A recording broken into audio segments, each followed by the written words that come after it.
우리 말씀을 듣기 전에 한 번 더 좌우에 계신 분들과 인사하겠습니다. 많이 덥죠? 건강하십시오 하고 인사하겠습니다.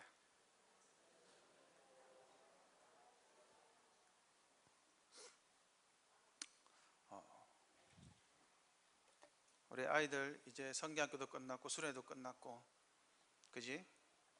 자, 공립활동지를 펴시고 주보 뒤에 오늘 또 설교 내용이 있습니다. 여러분은 설교 후에 헌금하자라는 말을 들으면 어떤 생각이 드십니까? 교회에서 헌금하자라는 말을 들으면 어떠십니까? 헌금은 돈이죠. 그래서 굉장히 무섭기도 하고 부담되기도 합니다. 근데 여러분, 헌금은 정말 중요한 위치를 차지하고 있습니다. 예배 시간 안에 헌금 순서가 들어와 있기 때문입니다. 예배 시간에 한 순서를 차지할 만큼 헌금은 너무나 중요합니다. 혹여나 이 시간에 오해하지 마시길 바랍니다. 여러분, 목사가 헌금 설교하는 것은 헌금 많이 하라는 설교가 아닙니다. 물론 헌금 많이 하면 좋겠죠. 저는 여러분이 헌금하시길 바라고 당연히 해야 합니다. 그러나 빚내서 헌금하라는 것은 아닙니다. 돈이 없는데 헌금하실 필요는 없습니다. 무조건 하라는 말은 아닙니다. 그런데 우리가 헌금을 하는데 혹시 오늘 설교를 통해서 여러분들이 헌금에 대해 가지고 있는 오해가 풀려지길 바라고, 또한 바른 헌금이 무엇인지를 깨달아 알고 즐거움과 기쁨으로 헌금하게 되시길 바랍니다. 흔히들 헌금에 대해 몇 가지 하는 오해가 있습니다. 헌금을 하면 하나님께서 복을 주신다. 맞습니까? 아닙니까? 오해입니다. 헌금을 하나님께 드린다고 해서 하나님이 복을 주신다라고 생각하는 것은 복채를 내고 복을 받는다라고 말하는 무당과 동일한 표현입니다. 그렇지 않습니다.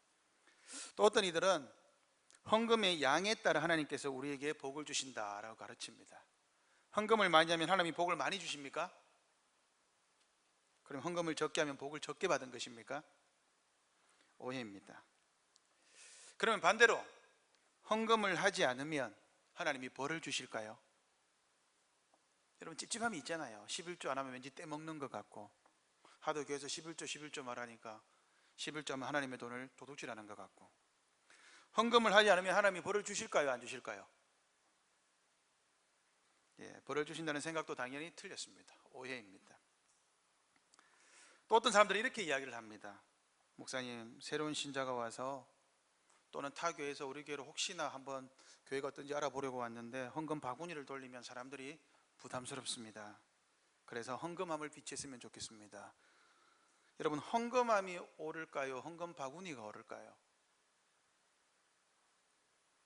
계좌이체는 괜찮을까요? 카드 결제는 괜찮을까요? 니 카드 들고 왔나? 대체 헌금이 뭐 그리 중요하길래 예배 시간에 해야 할까요? 우리 이 내용에 대해서 한번 살펴보겠습니다. 첫 번째로, 여러분, 헌금이 무엇인 줄 알아야 합니다.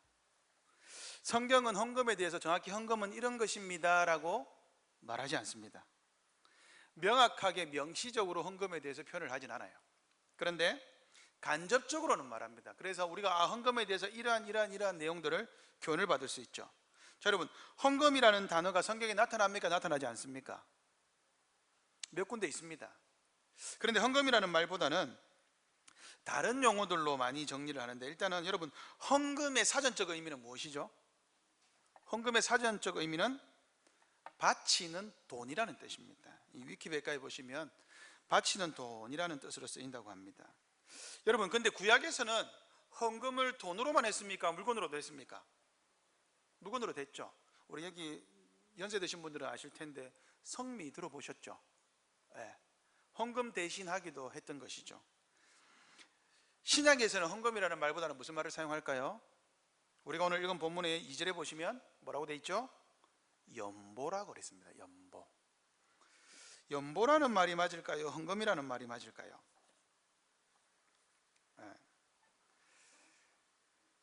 구약과 복음서에서 나오는 선물이나 바치는 물건이 헌금인데, 헌금은 돈에만 적용되니까 헌금이란 말이 적당하지는 않습니다. 적절한 말로는 봉헌이라는 말이 맞습니다. 공경하여 바침. 저희 주보에도 보면 헌금이라고 되어 있죠. 다음 주부터 봉헌으로 바꾸겠습니다. 봉헌은 물건과 돈에 다 사용되는 말입니다. 그런데 오늘은 이제 설교상 익숙한 단어니까 그냥 헌금을 사용하겠습니다.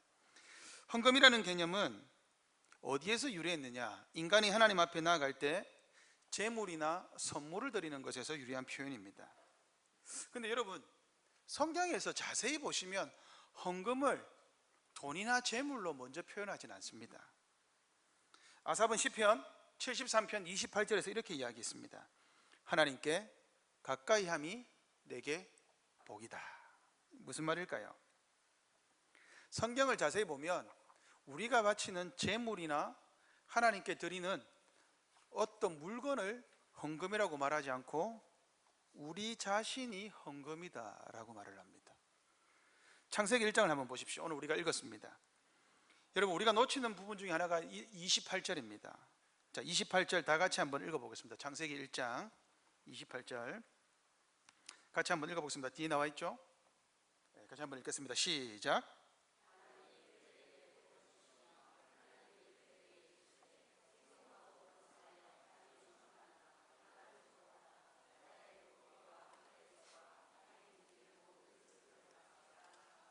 아멘. 자, 여러분, 하나님이 사람을 지으시고 무엇을 하셨습니까? 복을 주셨습니다. 이게 중요합니다. 하나님이 사람을 만드시고 하나님은 사람에게 처음부터 복을 주셨습니다. 여러분, 우리는 이미 하나님에게 무엇을 받은 사람입니까? 복을 받은 사람입니다. 사람은 처음부터 창조되었을 때 하나님께 복을 받은 존재입니다. 그러니 하나님이 사람을 보시고 뭐라고 하셨습니까? 하나님이 보시기에 31절, 하나님이 보시기에 심히 좋았다, 선하다라는 뜻입니다. 여러분, 성경이 무엇을 복이라고 합니까? 하나님이 복이라고 합니다. 하나님께 가까이 함이 내게 복이다. 그런데 하나님이 이 복을 누구에게 주셨느냐? 사람에게 복을 주셨습니다. 그러니까 하나님에게 있는 복이 사람에게도 주어진 것이죠. 이 복은 사람이 창조되었을 때 받은 복으로서 아담과 하와를 보면 여러분, 복된 상태입니다. 복이 가득한 상태였죠. 부족함이 없는 상태였습니다. 모든 것에서 만족했습니다. 여러분, 아담과 하와는 왜 모든 것에 만족했을까요? 땅이 있었습니까? 돈이 있었습니까? 왜 아담과 하와는 모든 것이 만족했을까요? 하나님이 온 천지를 그들에게 맡기시고 세상을 다스리게 하셨기 때문입니다. 세상의 모든 것이 그들의 것이었고 하나님은 온갖 지면에 먹을 것과 마실 것을 그들에게 주었습니다. 그래서 가진 소유가 없어도 하나님의 것으로 만족했습니다. 왜냐하면 넘치도록 있었기 때문이죠. 여러분, 우리가 돈 버는 이유가 무엇입니까? 먹고 살기 위함 아니겠습니까? 그러니 아담과 하와는 부자였습니다. 하나님이 먹고 사는 것을 주셨습니다.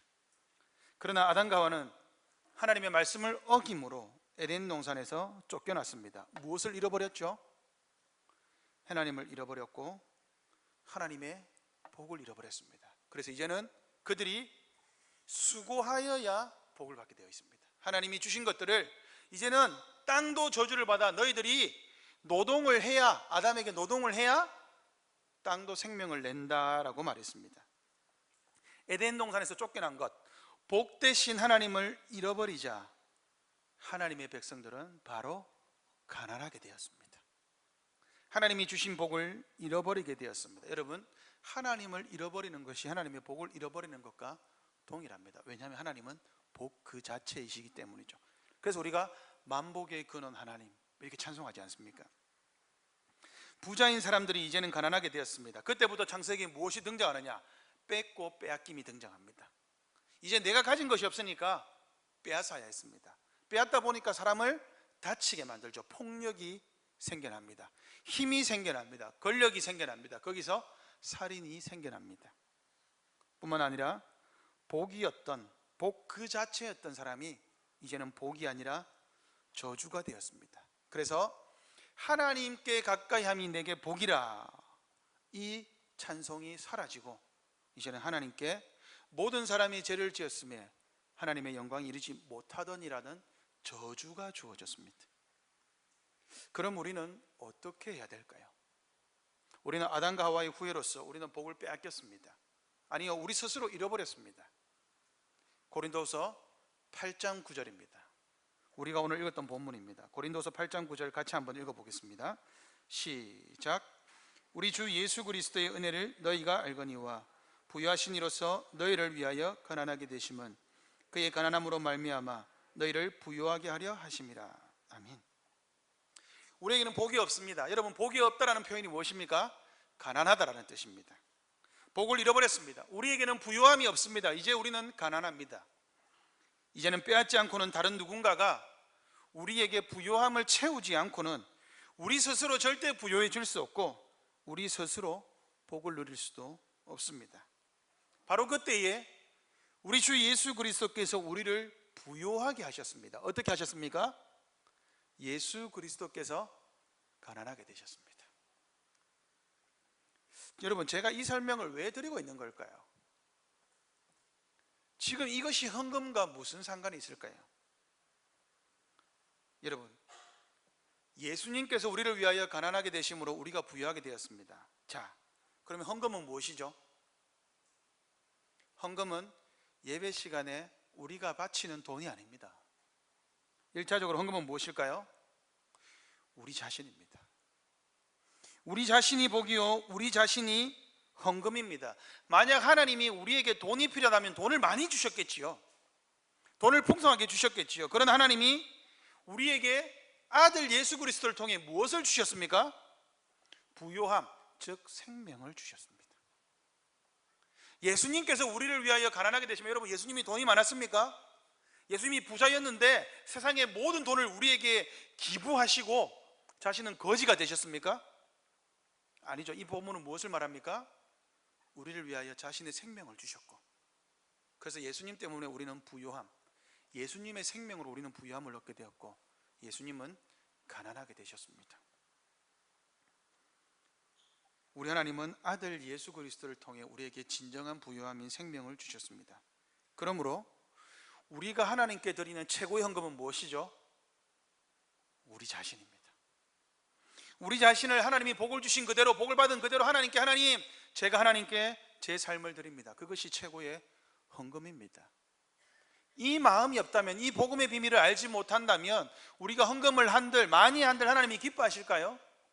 그렇지 않습니다. 하나님이 사람에게 복을 주심으로 아담과 하와 자체가 하나님께 최고의 복이 되었습니다. 그래서 하나님이 보시고 심히 기뻐하셨습니다. 여러분, 이 부분을 놓치지 말아야 합니다. 우리가 헌금을 드린다고 할 때 우리 자신을 하나님께 드리지 않고는 하나님께 헌금을 드리는 건 불가능합니다. 우리 자신이 하나님께 복이 되지 않고는 그 어떤 헌금으로도 하나님을 기쁘시게 할 수 없음을 기억하셔야 합니다. 우리는 어떻게 우리 자신을 하나님께 드릴 수 있을까요? 예수 그리스도의 생명을 받음으로 드릴 수 있습니다. 여러분, 예배는 제가 지난주에 말씀드렸지만 지지난주에 뭐라고 말씀드렸습니까? 하나님이 먼저 주셔야 우리가 그 응답으로 하나님께 예배를 드릴 수 있다고 했습니다. 예배는 받는 것이라고 했습니다. 헌금이 왜 예배 순서 안에 들어와 있습니까? 예수 그리스도께서 우리에게 부요함을 주셨기 때문입니다. 자기의 생명을 주셨습니다. 그 결과 우리는 우리 자신을 예수 그리스도께 바칠 수가 있게 되었습니다. 그래서 헌금이 예배 순서 안에 들어와 있는 것입니다. 하나님께 생명을 받은 자만이 하나님께 자신을 드릴 수가 있죠. 하나님께 시간을 부여받은 자만이 하나님께 시간을 드릴 수가 있습니다. 하나님께 물질의 복을 받은 자만이 하나님께 물질을 드릴 수가 있습니다. 항상 하나님이 먼저입니다. 그런데 하나님이 우리에게 가장 중요한 무엇을 주십니까? 생명을 주시는 것이죠. 아들 예수 그리스도를 통하여 우리에게 생명을 주십니다. 그러므로 하나님이 이 시간에 받기를 원하시는 것은 물질 이전에 여러분 자신입니다. 여러분 한 사람 한 사람입니다. 하나님이 사랑하시는 그 한 사람 한 사람의 자녀로서 하나님께 복을 받은 상태, 예수 그리스도께서 가난하게 되심으로 우리에게 부유함을 주시는 그 부유함을 받아서 복이 있는 상태, 그것을 하나님이 받기를 원하십니다. 왜냐하면 하나님이 여러분에게 주셨기 때문이죠. 그러므로 헌금은 복음입니다. 이것이 복음이 아니고서야 하나님께 바치는 것이 가능할까요? 불가능하죠. 그러므로 헌금의 근거는 하나님의 복이요 예수 그리스도의 생명입니다. 헌금은 복음입니다. 하나님께 복을 받은 자가 하나님께 바칠 수가 있습니다. 삼위 하나님께서 우리에게 진정한 복을 주셨죠. 자, 여러분, 우리가 만약 누군가로부터 갚아야 할 빚이 1,000만 원이 있다고 칩시다. 그런데 옆에 있는 사람이 내가 대신 갚아줄게 하고 1,000만 원을 갚아줬다. 그러면 어떻죠? 그 사람에게 무엇을 드리겠습니까? 제 생명을 드리겠습니다라고 합니까? 1,000만 원은 뭐 별거 아니잖아요. 다들 뭐 그냥 카드로 끌면 다 꺾을 수 있잖아요. 그죠?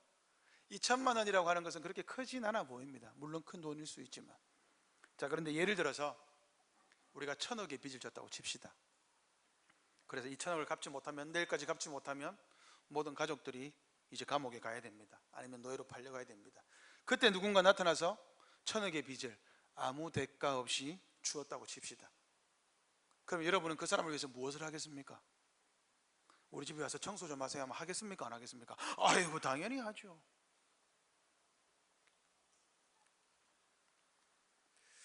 여러분, 우리가 1,000억의 빚을 졌다고 생각하면 그 사람을 위해서 뭔가를 드리는 것이 아깝다라고 생각할까요? 전혀 그렇지 않겠죠. 감사함으로 드릴 수 있겠죠. 그 사람이 원하지 않아도 1,000억의 빚을 대신 갚아줬다면 그 사람에게 밥도 사주고 차도 사주고 시간도 함께 해주고 즐거움도 주고 모든 것을 함께 하겠죠. 예수 그리스도께서 우리에게 주신 값어치는 얼마나 될까요? 그게 헌금입니다. 예수 그리스도께서 우리에게 무엇을 주셨습니까? 생명을 주셨죠. 하나님이 우리에게 주시는 진정한 복이 무엇인지를 알아야 합니다. 그래서 우리는 하나님이 주신 복으로서 하나님이 우리에게 생명을 주었으니까 우리는 주를 위해 살아도 그것이 생명을 다해도 갚을 수 없는 빚이라는 것을 알기에 하나님을 위해서 바치는 것이 아깝지 않습니다. 그래서 내 인생을 하나님께 드리겠다라는 기도가 나올 수 있는 것이죠. 아까 잠시 이야기했지만 어떤 사람들이 교회 새로 오는 사람이 헌금이 부담스러워 헌금함을 비치하자 그랬습니다. 여러분, 그러나 그렇지 않습니다. 헌금할 때 부담감이 있어야 될까요? 없어야 될까요? 이 정도 부담감은 있어야 합니다. 왜냐하면 여러분, 기도는 해도 되고 안 해도 되는 문제가 아닙니다. 기도는 반드시 해야 되죠. 그러면 헌금은 해도 되고 안 해도 되는 문제입니까? 아닙니다. 헌금도 해야 되는 문제입니다. 신앙 고백의 문제입니다. 헌금을 하지 않는 사람은 어떤 의미에서 이 복음을 제대로 모르고 있는 것이죠. 그래서 새로 오신 분이나 다른 교회에서 오신 분들은 헌금 시간에 헌금을 안 하셔도 괜찮습니다. 자, 그렇다면 두 번째, 헌금은 왜 하는 것일까요? 생명의 빚을 쳤다고 칩시다. 그러면 내 자신을 드리면 되지 왜 물질까지 하나님께 드려야 될까요? 이 헌금은 우리의 생명조차도 주신 분에게 모든 것이 하나님으로부터 왔다는 신앙 고백의 표현입니다. 모든 것이 하나님께로 왔으니 하나님께 돌려드리는 것이죠. 다윗은 누가 감히 먼저 하나님께 드려서 갚으심을 받겠느냐라고 말했습니다. 역대상 29장에서 하나님께로부터 왔으니 하나님의 것을 하나님께 당연히 올려드린다고 고백했습니다. 우리가 헌금하는 것은 신앙 고백의 문제입니다. 왜냐하면 여러분, 하나님은 돈이 필요할까요? 돈이 필요 없습니다. 하나님은 돈으로서 어떤 만족감이나 무엇인가를 얻으시는 분이 아니십니다. 세상 만물의 모든 것이 하나님의 것인데 하나님께 드린다고 한들 무슨 하나님께 이익이 있을까요? 하나님께 보탬이 되거나 채워지는 것도 아닌데. 그런데 우리는 왜 헌금을 할까요? 그리스도를 닮는 삶의 방식이기 때문입니다.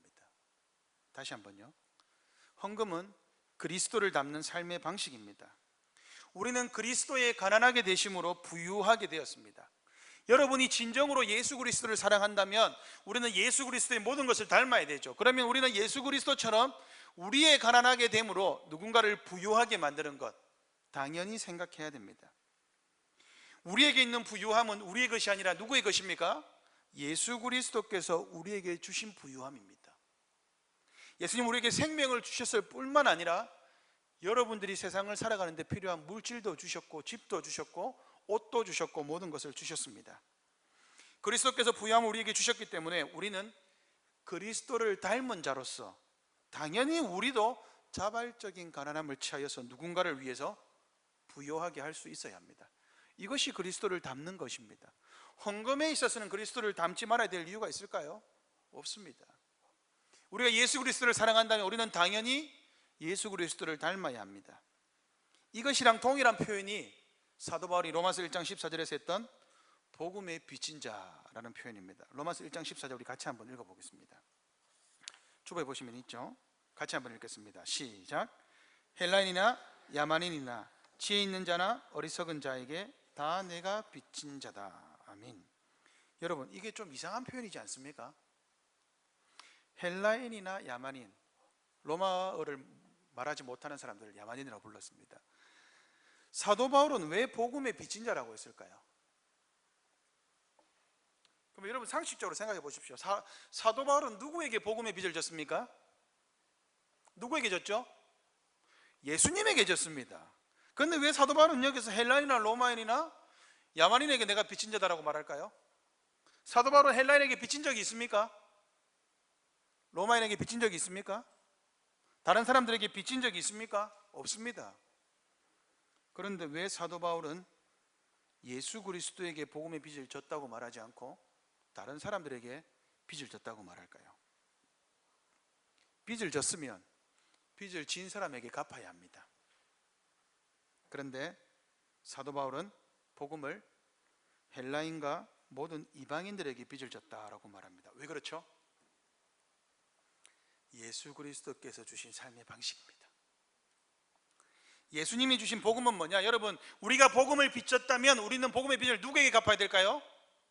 복음을 믿지 않는 자들에게 갚아야 합니다. 사도 바울이 지금 그 말을 하는 거예요. 내가 복음의 빚진 자입니다. 저는 빚쟁이입니다. 저는 복음의 빚쟁이입니다. 저는 다른 사람에게 복음의 빚을 졌습니다. 예수님에게 복음의 빚을 졌는데 저는 여러분에게 복음의 빚을 졌습니다 라고 말합니다. 지금 복음을 모르는 사람들에게 복음을 갚아야 하는 것, 그것이 바로 복음의 빚진 자입니다. 바로 이 원리를 사도 바울은 설명하고 있는 것입니다. 여기서 한 걸음 더 나갑니다. 여러분, 사도 바울은 고린도서 8장 15절에서 평균케 하는 원리를 말합니다. 많이 거둔 자나 적게 거둔 자나 부족함이 없었다. 이게 무슨 표현이죠? 이게 무엇에 대한 말입니까? 출애굽기에 나오는 16장에 나오는 만나에 대한 표현입니다. 하나님께서 이스라엘 백성들이 출애굽하는데 모세에게 투정 부렸습니다. 모세야, 배고프다, 미치겠다, 식량 좀 주라. 하나님이 아침에 나아갔을 때 만나를 주셨습니다. 그리고 뭐라고 했습니까? 오늘 먹을 양식만 거둬라. 사람들이 믿지 못하고 내일 먹을 양식까지 거두었습니다. 어떻게 되었을까요? 썩어서 없어졌습니다. 금요일에는, 토요일이 안식일이니까 어떻게 했을까요? 내일은 안 준다. 그러니 오늘 2배를 거둬라. 그러니까 사람들이 어떻게 됐겠죠? 야, 월화수목금 왔는데 내일 또 오겠지. 안 거뒀습니다. 안 거둔 사람은 어떻게 됐을까요? 못 먹었습니다. 남겨둔 사람은 어떻게 됐을까요? 안 썩었습니다. 금요일에는 토요일까지 먹을 수 있게 만들어 주셨습니다. 그런데 그것을 말하면서 뭐다? 한 오멜씩 거뒀다, 이렇게 이야기합니다. 한 오멜이 뭐예요? 성인 한 명이 먹는 식량의 약입니다. 자, 많이 거둔 자는 왜 많이 거뒀죠? 집안에 식구가 많기 때문입니다. 집안에 식구가 50명 있는 사람은 나가서 50인분을 거둬야 했습니다. 집안에 10명 있는 사람은요 10인분만 거둬도 됩니다. 그런데 다 거뒀는데 어떻게 됐어요? 한 사람당 한 오멜이었습니다. 이 원리를 사도 바울이 지금 말하고 있습니다. 뭐라고요? 너희들 지금 재산 중에 남는 거 있잖아. 하루 쓰고 남는 거 있잖아. 그거 내놔 라는 거예요. 너는 지금 부유하잖아. 지금 부유하면 가난하게 된 사람을 위해서 당연히 내놔야 되는 거 아니야? 사도 바울이 지금 이 말을 하는 거예요. 그게 뭐라고요? 복음의 평균케 하는 원리입니다. 균등하게 하는 원리입니다. 그래서 사도 바울이 나중에 나오겠지만 헌금을 할 때 뭐라고 했어요? 수입대로 헌금하라고 그랬습니다. 여러분, 1,000만 원 버는 사람과 100만 원 버는 사람의 헌금이 같을까요? 다를까요? 다릅니다. 1,000만 원 버는 사람은 더 많이 해야 됩니다. 왜요? 그래야 조금 버는 사람들이 적게 해도 균등하게 될 거 아닙니까? 이게 여러분 공동재산화를 말하는 게 아닙니다. 하나님이 많이 주셨으면 힘 닿는 대로 많이 하셔야 합니다. 이게 원리라는 거예요. 왜요? 누구에게나 균등하게 한 오멜은 돌아가야 된다. 그게 성경이 말하는 헌금의 원리입니다. 여러분, 우리는 예수 그리스도로 인해 부유해졌습니다. 그래서 구약에서부터 이 부유함을 받은 사람들이 헌금을 합니다. 구약에서는 10의 3조를 했습니다. 퍼센테이지를 따져보니까 23.3% 정도가 돼요. 어떻게 헌금을 했느냐, 이렇게 헌금했습니다. 레위인과 제사장들을 위해서 헌금했습니다. 두 번째는 성막, 성전 유지 보수를 위해 헌금했습니다. 그리고 고아와 가부, 즉 가난한 자들을 위해서 헌금했습니다. 그 돈이 10의 3조였습니다. 신약에서는 어떻게 헌금했을까요? 예배 장소와 시설 유지를 위해서 헌금했습니다. 그리고 교역자를 위해 헌금했습니다. 그리고 교회 구제를 위해 헌금했고, 복음 전파를 위해서 선교 헌금을 했습니다. 그렇다면 여러분, 헌금이 다른 사람이 풍성해지는 것과 관련이 있을까요? 한 가지만 예를 들어 보겠습니다. 구약이나 신약에서 헌금의 가장 많은 비용은 누구를 위해 사용했습니까? 말씀의 사역자를 위해 사용했습니다. 여러분, 어느 사업체나 돈이 가장 많이 드는 비용은 어디입니까? 인건비입니다. 맞죠? 그러니까 여러분, 교역자에게 생활비를 주는 것은 당연합니다. 여러분이 저에게 생활비를 주시잖아요. 그죠? 여러분, 제가 위임식 할 때 이거 약속하셨죠? 그러므로 여러분들이 제 사례 안 주면 저 노동청에 고발할 끝도 아닌데 왜 그렇게 약속하셨습니까? 그죠? 왜 사람들은 월급을 받는데 교역자는 사례라고 할까요? 이게 말씀을 보호하기 위함입니다. 우리의 부유함은 어디에 있어요? 돈에 있지 않다는 것을 헌금을 통해 표현하는 거예요. 어떻게 해요? 우리는 목사의 생활을 보호함으로, 목사가 생활을 하는데, 교역자가 생활을 하는데 돈에 신경 쓰지 않고 말씀을 준비할 수 있도록. 왜요? 말씀이 돈과 바꿀 수 없기 때문입니다. 그래서 그 부유함을 위해서 교역자에게 생활비를 주는 것입니다. 우리의 모든 헌금은 여러분 그런 겁니다. 여러분, 교회 유지 보수를 위해서 왜 헌금을 할까요? 이 예배가 이 복음을 보호하기 위함입니다. 우리 집사회에서, 안수 집사회에서 왜 돈을 걷어서 가난한 사람들에게 구제 헌금을 나눠줄까요? 그 사람이 복음의 부유함을 누릴 수 있도록 말씀을, 복음을 보호하기 위함입니다. 여러분, 성경의 헌금은요, 복음과 관련 없는 것이 없습니다. 교회 헌금이 사용되는 모든 것은요, 복음의 부유함입니다. 우리 중고등부 아이들이 수련회 가는데 돈을 지원했습니다. 왜 지원했습니까? 수련회 가면 복음을 들을 수 있기 때문입니다. 복음의 부유함을 위해서 수련회를 괜찮은 곳으로, 말씀이 풍성한 곳으로 보내는 겁니다. 여러분, 성경학교에 왜 여러분들은 아이들의 회비를 위해, 회비가 아니더라도 먹을 것과 간식들과 모든 것들을 지원했습니까? 복음 때문입니다. 복음의 부유함 때문입니다. 왜 우리의 교회당을 유지 보수해야 됩니까? 복음을 들을 수 있는 장소이기 때문입니다. 우리가 하는 모든 헌금은 바로 이 복음을 보호하는 것입니다. 우리가 자발적으로 가난하게 되는 것, 나에게 있는 것 중에서 내 수입에서 어느 정도를 떼어서 하나님께 드리는 것, 신앙 고백입니다. 어떤 신앙 고백입니까? 우리는 돈이 나를 부유하게 하는 것이 아니라 예수 그리스도의 생명, 즉 복음이 우리를 부유하게, 우리는 복음을 위해서 헌금하는 것 아깝지 않습니다 라는 것으로 하나님께 헌금을 합니다. 그러니 어린 자녀들에게도 이 헌금을 가르치고 하도록 해야 합니다. 밖에 가시면 헌금 봉투가 많이 있습니다. 우리 자녀들의 이름을 기록하셔서 헌금 봉투함에 정성스럽게 헌금하는 것 아주 중요한 훈련입니다. 복음을 잘 가르치시기 바랍니다. 마지막으로, 헌금은 자유롭게 하는 것입니다. 여러분, 여기서 오해하시면 안 됩니다. 여러분, 헌금을 자유롭게, 여러분, 헌금은 자유입니까? 의무입니까? 헌금은 자유입니까? 의무입니까? 의무입니다. 그러면 왜 헌금은 자유입니까? 뭐가 자유죠? 금액은 자유입니다. 이 금액이 자유입니다. 헌금은 의무이지만 금액은 여러분들이 자발적으로 자유롭게 하실 수 있습니다. 헌금을 하는 원리는 무엇이죠? 사도 바울이 뭐라고 그랬습니까? 즐겁게, 그러나 인색하지 않게, 그리고 자유롭게, 성경의 원리를 따라. 여러분, 구약에 11조는 없습니다. 사람들이 그런 논쟁을 해요. 구약에 11조가 율법이 없어지므로 신약에 11조가 있냐 없냐 논쟁을 합니다. 예, 없어졌습니다. 안 하셔도 됩니다. 그런데 과연 그 원리일까요? 구약의 11조가 율법이기 때문에 없어졌다. 왜 없어졌는 줄 아세요? 신약에서는 그것보다 더 많이 했거든요. 그러므로 11조 논쟁 그렇게 중요하지 않습니다. 하나님 앞에 바치는데 뭐가 중요하겠습니까? 중요한 것은 왜 해야 되냐라는 거죠. 무엇을 위해서 해야 되느냐.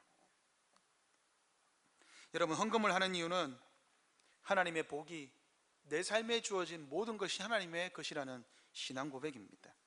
그러니 헌금을 할 때 금액에서 자유할 수 있습니다. 체면을 따라 헌금하실 필요 없습니다. 인색하지 않게. 그리고 즐거움으로 내십시오. 낼 수 있는 만큼 내십시오. 제가 신방에 가면서 몇 번 말씀드렸지만, 혹시나 혼자 신앙생활 하시는 분, 남편이 벌어온 돈으로 11조 해야 됩니까? 하지 말아야 됩니까? 남편이 불신자예요. 해야 됩니까? 하지 말아야 됩니까? 안 하셔도 됩니다. 남편이 마음이 불편하거나 반대하면 안 하셔도 됩니다. 만약에 내가 이번 달에 500만 원을 벌었는데 갑자기 자녀가 아프거나 가족이 무슨 일이 생겨서 부모님이 아프셔가지고 큰 돈이 들어가. 원래 일반 생활비를 하고 나서도 100만 원 정도 여유가 있을 때는 하나님께 헌금을 30만 원 정도 했다면 이번 달에는 여유가 30만 원밖에 없어. 그러면 30만 원 헌금해야 됩니까? 하지 말아야 됩니까? 안 하셔도 됩니다. 괜찮습니다. 빚을 내서 헌금해야 될까요? 그렇지 않습니다. 수입이 한정적인데 갑자기 무슨 급한 일이 생겼다. 예, 그때는 안 하셔도 됩니다. 헌금을 줄이셔도 됩니다. 그러나 헌금의 정신과 목적을 알고 하셔야 합니다. 말씀을 정리하겠습니다.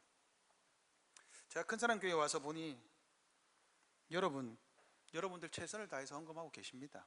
잘하고 계십니다. 헌금은 하나님께 받은 복을 하나님께 드리는 겁니다. 그러나 기억하십시다. 먼저는 우리 자신이 하나님께 드리는 최고의 복입니다. 그래서 여러분들의 자신을, 여러분의 삶을 하나님께 생명을 받으셨으니 원래의 복된 상태로 그대로 하나님께 드리십시오. 하나님께 가까이 하면 내게 복이다라는 말이 실제 내 삶에서 의미가 있도록 하나님께 드리십시오. 루트가 그렇게 이야기했습니다.